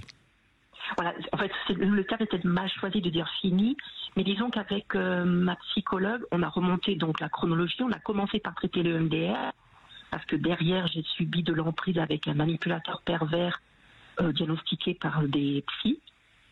Donc je suis toujours en cours de suivi en EMDR, mais c'est quand même un pas, comme vous dites. C'est un gros pas, vous avez fait 10 ans, c'est un beau travail. Alors 10 ans, la psychothérapie, le EMDR, j'ai commencé, il doit y avoir une vingtaine de séances à peu près, mais j'ai fait beaucoup de psychologie entre les séances de EMDR, donc et c'est très long. Et mon corps, alors il s'est manifesté, j'ai fait de la boulimie pour faire écho à ce que disait Aurélie, après dans une dimension moindre. Par contre, j'ai, sans aucune cause, j'ai présenté 7 pneumopathies bilatérales dans les 9 dernières années, et les 5 dernières, je les ai fait en l'espace de 6 mois. Excusez-moi, vous pouvez redire le terme, parce que je ne l'ai pas bien entendu. Pneumopathie, donc des atteintes des poumons. Pneumopathie, d'accord. Et donc, mon médecin traitant étant très inquiet que ça récidive tous les mois, il m'a orienté vers un pneumologue. Et ce pneumologue, en fait, ne trouvait pas de cause. Il a fait tout un bilan. Et il a fini par me dire, peut-être que c'est du psychotrauma. Et là, j'ai expliqué ma vie. Et il m'a dit, ne cherchez pas. Il m'a fait une ordonnance. C'est très étrange. Il m'a écrit, regardez le film Festen. C'est un film danois de 1998. Oui, bien sûr, c'est un des premiers films qui a été fait sur l'inceste. Écoutez, vous êtes tombé vraiment sur un médecin très intelligent, puisqu'ils ont fait toutes les analyses, ils s'aperçoivent qu'il n'y a rien, et il vous dit c'est du psychotrauma. Ça, je pense, oui, j'avais jamais... personnellement, j'ai beaucoup vu de cas, j'avais pas vu de cas où ça atteignait les poumons. Mais les poumons, c'est la tristesse. Mais oui, c'est la tristesse. Donc, c'est la tristesse. Oui. C'est ça, et c'est ça que je voulais peut-être vous dire, c'est-à-dire quand je vous parle d'une bombe à fragmentation, c'est que quand il y a un inceste comme ça, il y a plein de dossiers qui sont ouverts en même temps, et donc on va traiter un dossier, mais il y en a un autre, puis après il y en a un autre, puis des fois il y en a un qu'on a oublié, alors il faut se méfier de celui qu'on a oublié, c'est le temps qui nous le ramène, donc voilà, parce que sinon c'est le corps qui parle, c'est ça que je veux vous dire, c'est que moins on traite, plus le corps va le dire, puisqu'il faut le dire. Donc c'est pour ça qu'il vaut mieux traiter plus de dossiers si c'est possible. Oui. Après, ce pneumologue, c'est un pneumologue qui est proche de la retraite, qui m'explique ce qu'il va me dire, c'est pas scientifique, mais que dans toutes ces décennies de pratique, il s'est rendu compte que voilà, il y a des gens qui échappent à des causes purement somatiques, et en fait, c'est le psychotrauma. Mais bien sûr, il est vraiment. Vous savez, je crois que c'est scientifique. En fait, il est scientifique, ce monsieur, puisqu'il observe. Bien et sûr. La science, c'est d'abord l'observation. Après, on compte et on fait des études. Mais d'abord, il y a l'observation. Et moi, j'ai participé à la Civise, et j'ai entendu Arnaud Gallet, ce membre de la Civise, qui lui a souffert de pathologie pulmonaire.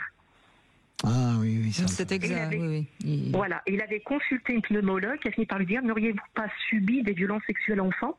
Et lui, il s'est dit: mais c'est quoi ce médecin? C'est n'importe quoi, elle est dingue. Et en fait, ça fait écho en moi.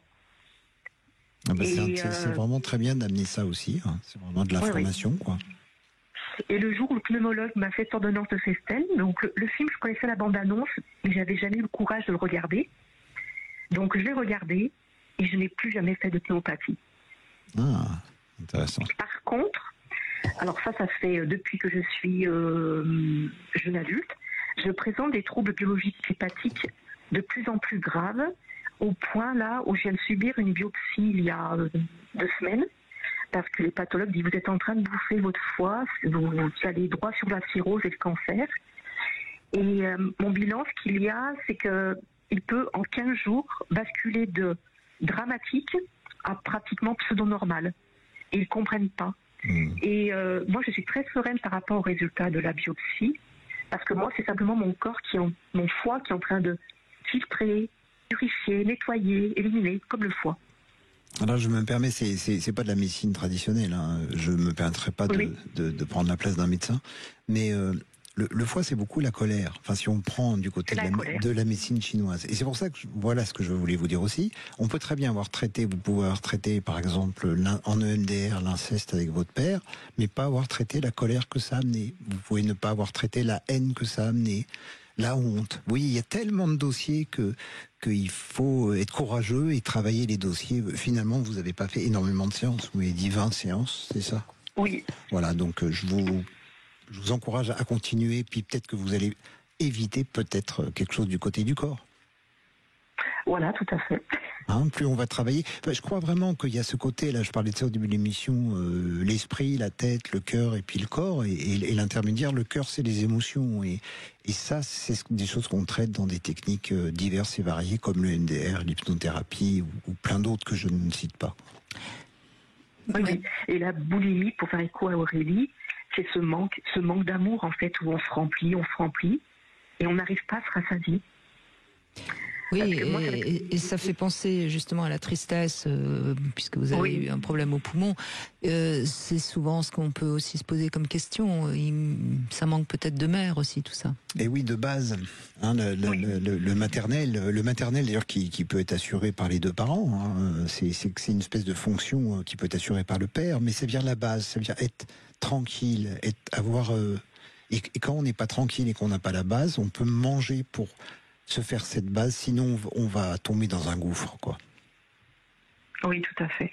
Eh oui, je crois qu'on ne le dira jamais assez, hein. On a besoin en tant qu'enfant d'amour et de sécurité, et quand il manque l'un ou l'autre, et quand c'est les deux, c'est pire, on est forcément très instable, hein. C'est compliqué de... Françoise Dolto appelait ça la sécurité de base, et elle donnait l'image de la coque d'un bateau. C'est comme si on avait un bateau puis qu'il n'y a pas de coque. Ça va être compliqué. Ça va être compliqué.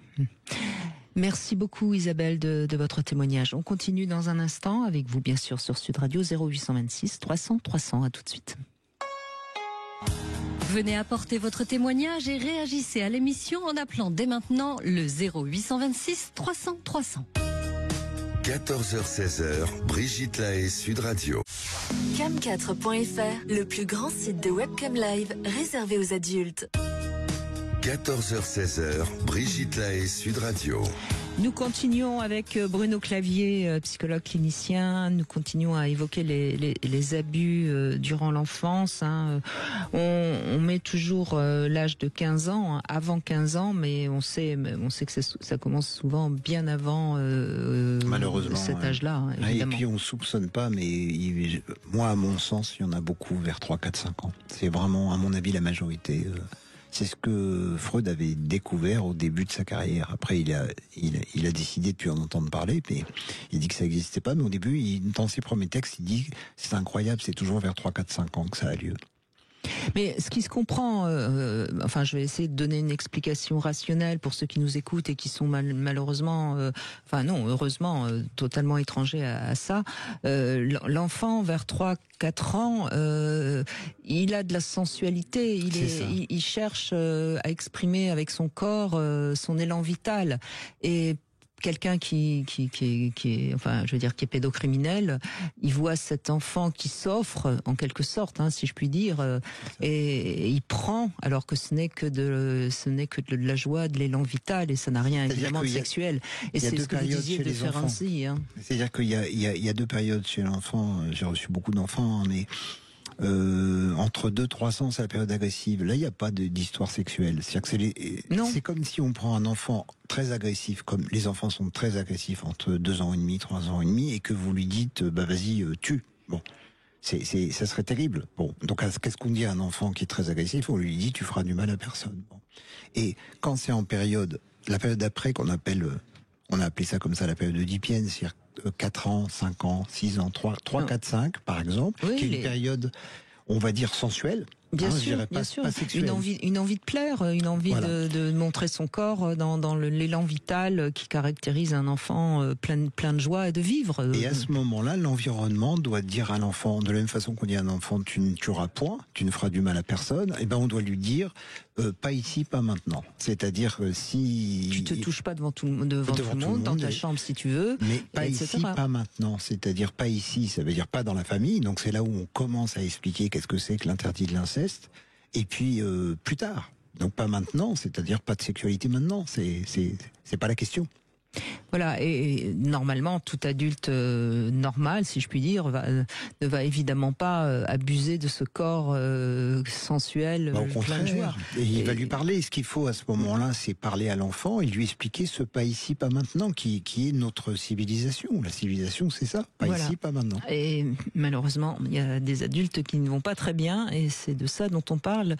N'est-ce pas, Séverine? Bonjour. Bonjour Brigitte et bonjour à votre invité Bruno. Bonjour. Pour ma part, je voulais témoigner et avoir aussi votre retour, notamment sur des abus que j'ai vécu moi-même quand j'étais enfant, à l'âge de 7 ans, donc à plusieurs reprises, et par des voisins. Non pas par la famille, mais par des gens qui à l'époque me gardaient on va dire en garde. Et alors j'ai mis ça de côté, j'ai enfoui ça pendant des années, c'est sorti, on va dire, par pur hasard, on dit toujours qu'il n'y a pas de hasard, mais c'est sorti, j'avais 33 ans à peu près. J'ai mis du temps à accepter de me faire accompagner en fait, parce que je pensais pas qu'il y avait autant d'impact sur mon corps. Et le travail thérapeutique que j'ai entamé, m'a quand même bien aidé aujourd'hui, et j'en suis, on va dire, presque sortie en tout cas. Ça va bien mieux qu'il fut une époque, parce que jusqu'à mes 32 ans, on va dire jusqu'à 40 ans, je me détestais, je me trouvais très moche, très laide, très grosse, alors que je suis loin d'être grosse. Et en soi, je détestais évidemment faire l'amour, qu'on me regarde, qu'on me touche, tout était très sale et c'était vraiment pas agréable du tout. J'ai eu la chance d'avoir un mari qui était très conciliant, qui n'était pas insistant par rapport à tout ça, et donc quelque part ça m'allait bien, on va dire, pour moi. Aujourd'hui, ce que je me rends compte, c'est que malgré le travail thérapeutique que j'ai fait, j'ai pris conscience et accepté après de nombreuses années, de nombreuses séances, que j'y étais pour rien, parce que j'ai culpabilisé longtemps, toute ma vie, sur ça. Comme quoi c'était de ma faute, que c'était peut-être moi qui provoquais les allées en jupe. Après, il a fallu du temps de comprendre qu'à l'âge de 7 ans, j'y étais absolument pour rien. Mais aujourd'hui, j'ai quand même encore, même si ça va mieux sur le plan des rapports sexuels, j'ai encore bien souvent des images négatives de moi-même, à me dire que je suis peut-être pas aussi belle, alors parce que probablement je vais être parfaite aussi, j'en sais rien. Et j'ai aussi du mal à me libérer, à m'ouvrir. Alors sur le rapport sexuel, ça va bien mieux, mais il y a encore un blocage. J'ai un sentiment de honte, en fait. Si jamais je me laisse aller, j'ai peur qu'on dise pas qu'on dise, et c'est mon mari, il n'y a personne d'autre, en fait. Mais bien sûr. J'ai peur qu'il pense de moi quelque chose de négatif, de sale, enfin voilà, j'ai encore du mal à ce niveau-là, quoi. Moi, je peux tout de suite. Parfois, pardon, excusez-moi. Non, si vous aviez des choses à dire encore. Oui, non, dans le rapport, voilà, il me dit j'aime bien quand tu te caresses. Mais je vous avoue, quand je le fais, je prends sur moi, quoi. Enfin, c'est vraiment pour lui faire plaisir, parce que j'ai aucun plaisir, voire même presque du dégoût, à me caresser. Est-ce que vous avez toute la mémoire de ce qui s'est passé à 7 ans, ou est-ce que vous avez des trous de mémoire ? Je pense que j'ai toute la mémoire. Vous avez toute la mémoire, voilà. Est-ce que vous avez fait, on parlait de ça tout à l'heure avec Aurélie notamment, puis Sabrina, on parlait des techniques comme le MDR, des choses comme ça. Est-ce que vous avez fait des techniques comme ça ? Non. Oui, vous voyez, je pense que c'est peut-être ce qui vous manquerait. C'est ce que je répète ce que j'ai dit tout à l'heure, c'est que c'est un peu mental. Je suis psychologue, donc je connais, mais c'est très bien, c'est un travail indispensable. Mais après, c'est important qu'il y ait un travail sur l'émotionnel et surtout sur dans le cas des violences sexuelles. C'est comme si des informations fausses ont été données à l'enfant qui les a engrammées. C'est-à-dire, c'est ça qu'il faut retraiter. Donc en EMDR, ils appellent ça retraiter. C'est comme on va retraiter le matériel et il faut presque déprogrammer. Tout ce que vous me racontez, c'est une programmation, on va dire fausse, que vous avez gardée de l'enfance et qui n'a pas été traitée. C'est au-delà de la conscience, c'est ça que je veux dire. Ça se traite d'une autre façon. En particulier, je vais être très rapide là-dessus, mais vous avez un protocole comme ça dans le MDR. Moi, j'ai inventé une technique qui s'appelle le TABC qui reprend ça. C'est-à-dire, eux, ils appellent ça des cognitions. Moi, j'appelle ça des croyances. On a des croyances négatives ou positives. Et ce qu'il faut, c'est ces croyances-là, il faut les déprogrammer et il y a des techniques pour les déprogrammer parce que c'est resté là tel quel comme quand vous aviez 7 ans et la thérapie par la parole ne suffit pas pour cette déprogrammation.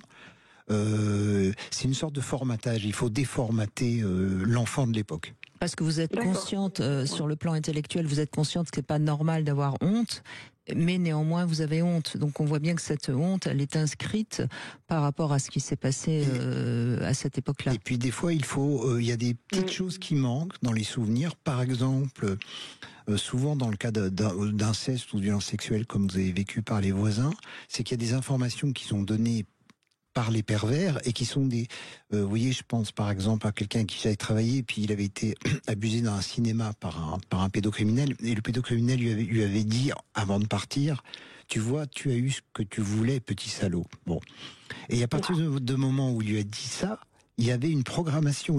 Il était totalement convaincu que c'était lui qui était responsable. Oui, parce qu'à cet âge-là, on croit ce que dit l'adulte, bien sûr. Donc, en plus, vous avez dit des voisins, donc s'ils étaient deux peut-être à vous abuser en même temps, on peut imaginer aussi quelque chose qui parlait pour s'exciter et que vous entendiez. Vous voyez, c'est possible qu'il y ait des choses comme ça. C'est-à-dire que c'est tout ça qui doit être déprogrammé parce que c'est littéralement presque, je dirais, malheureusement réflexe. C'est un peu comme si on vous a appris à faire du vélo mais très mal, quoi. Donc ça serait bien que vous alliez devoir de ce côté-là pour déprogrammer toute cette question de la honte, de toutes ces choses négatives qui sont encore inscrites. Et puis peut-être aussi pourquoi vous n'avez pas pu en parler à vos parents, parce qu'à 7 ans on peut commencer quand même à dire quelque chose, peut-être, je ne sais pas quel rapport vous aviez avec vos parents, c'est aussi ça qui a peut-être besoin d'être vu. Hein. Oui, peut-être. Aujourd'hui, j'en ai parlé, ils sont au courant, mais effectivement, ils ont quand même mis le sujet, ils ont quand même mis de côté. Ça a été, il n'est rien arrivé de grave, tout va bien. C'était donc ça a été un peu compliqué aussi pour ça. Donc on voit bien aussi qu'il y a ce poids-là. Hein.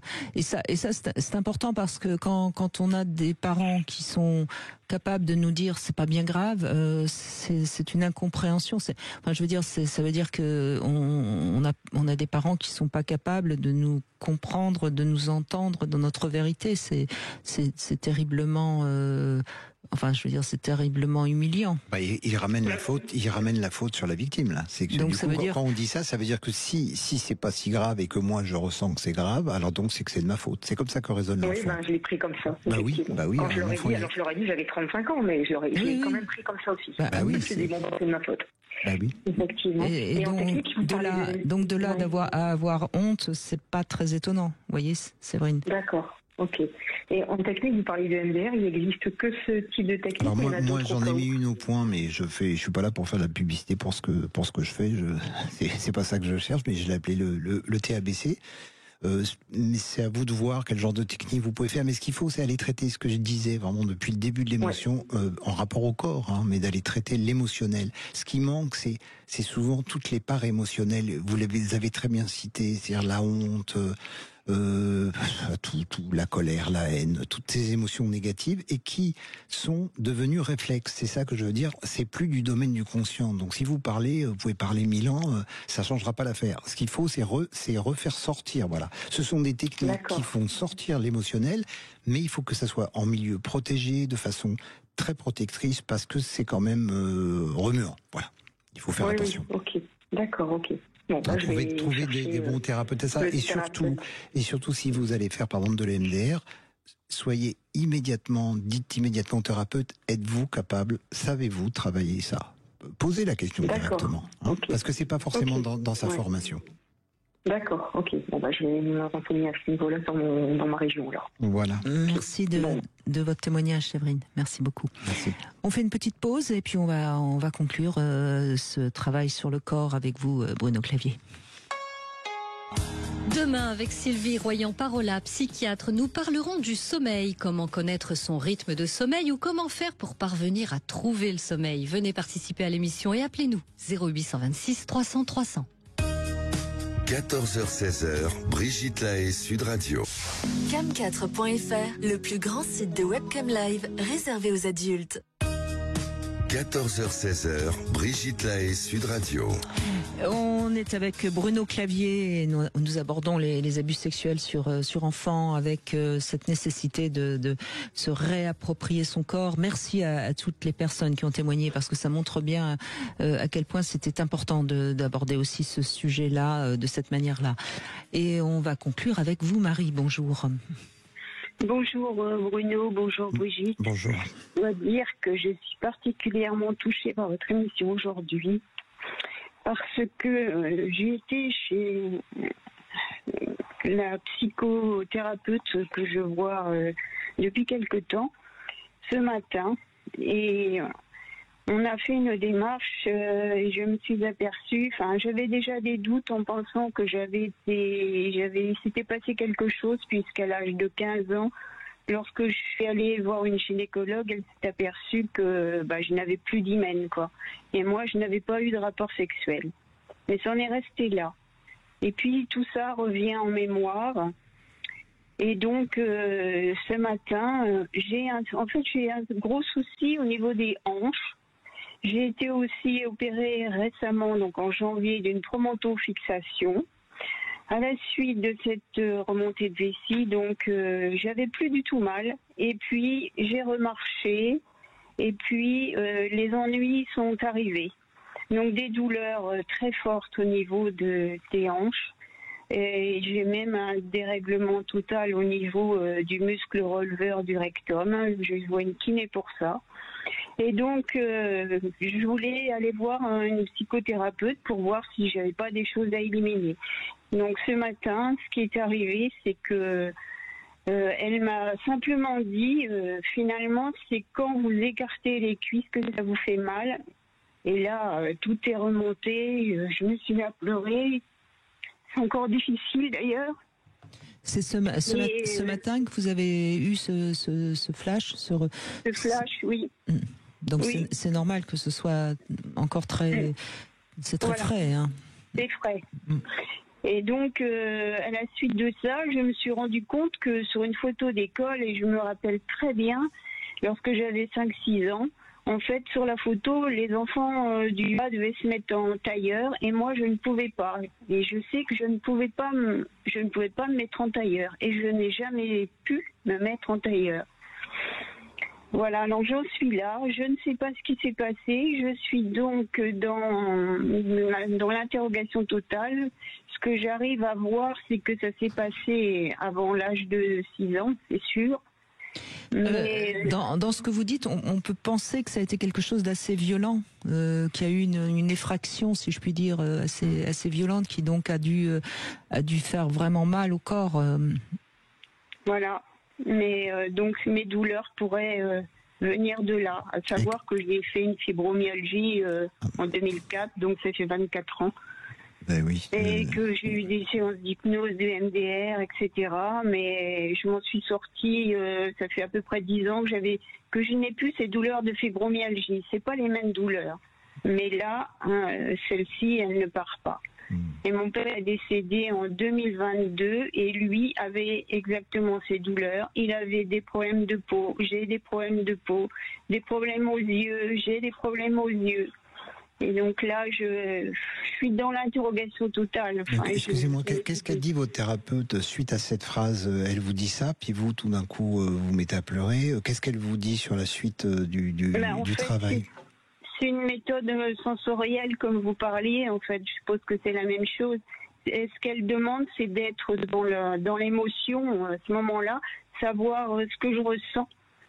Et puis essayer, continuer d'en parler jusqu'à ce que ça se vide en fait. Voilà, c'est ça. Donc j'aurais tendance, je peux me substituer à votre thérapeute, mais je vous dis 2 choses. Première chose, soyez très patiente, parce que faut y aller tout doucement, sinon c'est dangereux. Donc il faut que la mémoire revienne par petits bouts, pas d'un coup.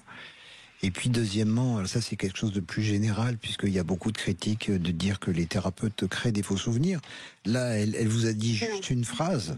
Vous voyez, finalement, elle ne reprend que ce que vous lui dites. Finalement, c'est quand vous écartez les cuisses que cela vous fait mal, et vous tout de suite, là, vous comprenez. Donc là, il n'y a pas d'induction. C'est même pas moi qui ai compris, c'est mon corps qui a réagi. C'est votre corps, voilà. Et à ce moment-là, elle n'a pas créé de faux souvenirs. C'est ça que je veux dire, parce qu'on dit en ce moment, oui, il faut vous créer des faux souvenirs. Non. Et puis, dans un cas comme ça, je peux vous dire, il faut quand même compter quelques années. Ça va pas être quelques mois de travail. Je peux vous dire, soyez patiente. Mais c'est bien et vous avez l'air d'être bien accompagnée, donc vous êtes sur le bon chemin. Ce que j'aurais voulu, c'est questionner ma mère, mais ma mère est âgée, j'ai peur de la perturber, mais elle doit savoir quelque chose, parce que l'autre jour, on avait parlé de, vous savez, actuellement, tout ce qui revient avec l'abbé Pierre, etc. Oui. Et ma mère a dit une phrase, mais pourquoi ces femmes exposent ça des années plus tard, puisque c'est passé? Ouais. Donc, voilà. Ben oui. Cette phrase, ça laisse penser qu'elle aussi a subi des choses, Marie. Peut-être. Donc... écoutez, je ne sais pas à quel âge a votre mère, mais... Elle a 90 ans. Oui, mais bon, peut-être vous pouvez en parler de manière pas directe, pas trop directe au départ, et vous verrez bien ce qu'elle est capable d'entendre et de dire. Parce que c'est vrai que si elle sait des choses, autant que vous les sachiez. Ça me ferait du bien de savoir, en croisant les doigts, que ce soit pas mon père. Bon, pas forcément. Vu ce que vous dites là avec les symptômes de votre père, moi j'irai pas chercher de ce côté-là. C'est bizarre, mais il a trop de symptômes pour il faudrait chercher ailleurs. Mais qu'est-ce que je veux dire ? Ça pourrait plutôt être éventuellement le grand-père qui aurait abusé votre père et vous. Je n'ai connu qu'un. J'ai connu qu'un grand-père qui était malade. Bon, mais ça vous allez voir. Par contre, excusez-moi, vous avez quel âge ? J'ai 70 ans bientôt. Voilà, c'est pour ça que j'ai tendance, alors ça c'est mon avis personnel, vous verrez avec votre thérapeute, allez très doucement. Vraiment, je vous conseille d'y aller très doucement parce que c'est une mémoire très ancienne et quand on a un certain âge, je suis pas loin du vôtre, il faut faire attention avec son corps, avec sa tête, donc n'allez pas trop vite. En fait, c'était des choses que j'avais, comment vous dire, connaissance. Par exemple, à 15 ans, j'ai su que c'était bizarre, que j'avais des voix d'hymen, voilà. Mais mon cerveau, en fait, il m'empêchait de réaliser ça.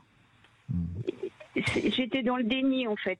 Ben, vous savez, vous aviez peut-être pas la force, la possibilité à cet âge-là de le comprendre. Hein. Il faut faire confiance aussi à notre propre fonctionnement. Hein. Les choses nous arrivent quand on est prête à pouvoir en faire quelque chose. Hein. Et tout ce désordre, je veux dire, au niveau de la vessie, au niveau du rectum, etc., et ces douleurs de hanche, depuis le début, je dis aux médecins, aux chirurgiens que c'est un tout.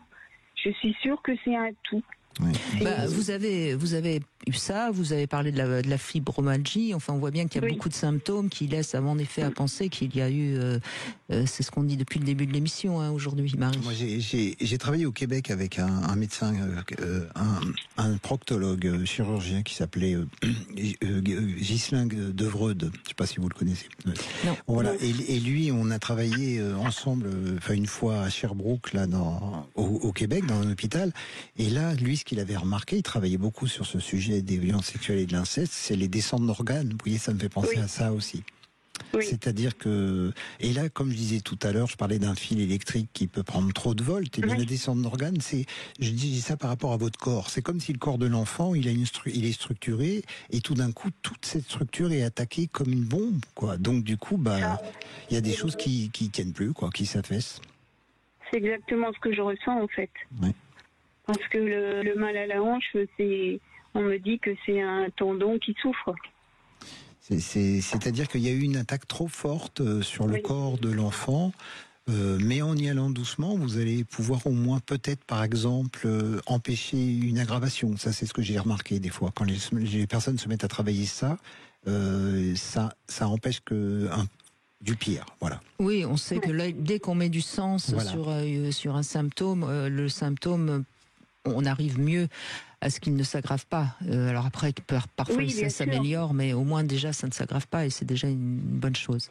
Donc Marie, allez-y doucement, comme vous le conseille Bruno Clavier, mais allez-y et puis tout doucement, ça vous serez sur le chemin, comme je l'ai dit tout à l'heure, et vous avancerez. Et puis avec votre mère, essayez d'en parler, mais de manière au départ très très douce et très distante, et vous verrez bien si elle est capable de vous entendre ou si elle se referme aussitôt. Oui, ça va être difficile. Et puis continuez à vous faire aider par les médecins et par vos thérapeutes psy. Tout ça, c'est un ensemble qui va vous consolider. Et merci de votre appel, Marie, et bon courage. Demain, justement, Bruno Clavier, on sera avec Sylvie Royan-Parola. Elle est psychiatre et spécialiste du sommeil. Et je voulais, avec vous, avant de vous laisser partir, Bruno Clavier, je sais qu'il y a des personnes aussi qui ont des insomnies à cause aussi d'abus qui se passaient la nuit. Hein. Bien sûr. Donc vous confirmez, bien sûr. Je confirme. Malheureusement. Puis, alors j'aurais une image comme ça. Je ne sais pas si vous connaissez le film. Il y avait un film d'horreur qui s'appelait Freddy. Oui, bien sûr. Et Freddy ne vient que si on s'endort. Oui. C'est-à-dire, il ne faut pas dormir parce que si on dort, Freddy arrive, le monstre. Eh bien, c'est un peu ça. C'est un peu aussi la chanson de Barbara, l'Aigle Noir, hein, je crois. Non ? Elle dit ça à un moment. Il me semble. Oui, je crois que c'est dans son. Enfin, il me semble. Hein, En tout cas, ce que je veux dire, c'est pas simplement le fait que les personnes ont eu un abus dans la nuit ou dans le lit ou dans le sommeil. C'est aussi le fait qu'à ce moment-là, on lâche les défenses, et quand on lâche les défenses, le monstre revient. Voilà. Et donc, qu'est-ce qu'on fait ? On ne dort pas. Je donne comme exemple, c'est que moi, j'ai retrouvé mes premières mémoires très tardivement. Et quand j'ai commencé à retrouver la mémoire de l'amnésie que j'avais, j'ai pas dormi pendant un an. Je ne pouvais plus dormir, puisque si je dormais, tout remontait. Donc il y avait un mécanisme qui faisait ça. Puis après, on dort, on redort. Je dis à tous ceux, quand on fait un bon travail, on redort. Bon, en tout cas, on évoquera le sommeil demain avec Sylvie Royan-Parola, et on évoquera notamment l'insomnie, les troubles du sommeil, mais on verra aussi comment bien connaître son rythme de sommeil avec elle. Et si vous avez envie de témoigner, vous connaissez notre numéro sur Sud Radio. Et puis tout de suite, on va retrouver Alexandre Delevanne pour C'est votre avenir. Merci vraiment, Bruno Bruno Clavier, oui, je suis contente. Je sais que c'était un sujet difficile de parler du corps. Oui. Hein, je l'entends, mais je vous remercie d'avoir accepté d'en avoir parlé. Vraiment, les auditrices, hein, on a eu beaucoup d'auditrices, ont réagi vraiment. Elles ont compris cette histoire de corps. Hein, voilà. On espère que tout le monde continuera à être sur le chemin. Et puis, la route est parfois très longue, mais l'important, c'est de faire pas à pas son chemin. Merci à tous. Merci. Sud Radio, votre attention est notre plus belle récompense.